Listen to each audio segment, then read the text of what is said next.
तारीख ने बहुत से बहादुरों के नाम याद रखे, लेकिन एक नाम ऐसा है जो बजली बनकर आया और खामोशी में खो गया।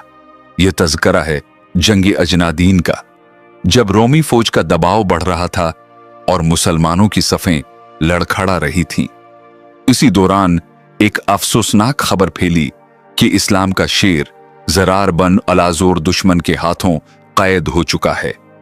लश्कर में मायूसी थी और हर निगाह एक मौजे की तलाश में थी, मगर तभी सहरा की खामोशी को चीरती हुई धूल अड़ी। इस धूल के सीने से एक नकाब पोश सवार निकला, सियाह लिबास, चेहरा ढका हुआ और हाथ में ऐसी तलवार जैसे मौत खुद सवार हो गई हो। अगले ही पल वो सवार एक तूफान बन गया।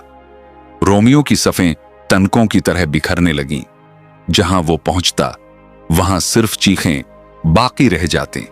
इसकी तेजी देखकर खुद सैफ अल्लाह खालिद बन वलीद दंग रह गए और पुकार उठे, शायद आसमान से कोई फरिश्ता मदद को उतरा है।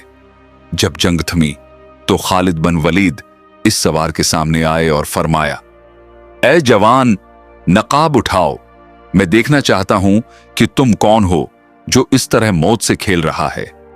जैसे ही नकाब उठा, पूरा लश्कर हैरान रह गया। वो कोई मुरद नहीं बल्कि खौला बन तलाज़ूर थी, एक बहन जो अपने भाई को बचाने के लिए मौत के मना में कूद पड़ी थी। तारीख गवाह है कि कभी कभी अल्लाह अपनी मदद तलवारों से नहीं बल्कि बहनों के दिलों और उनकी जरात से भेजता है।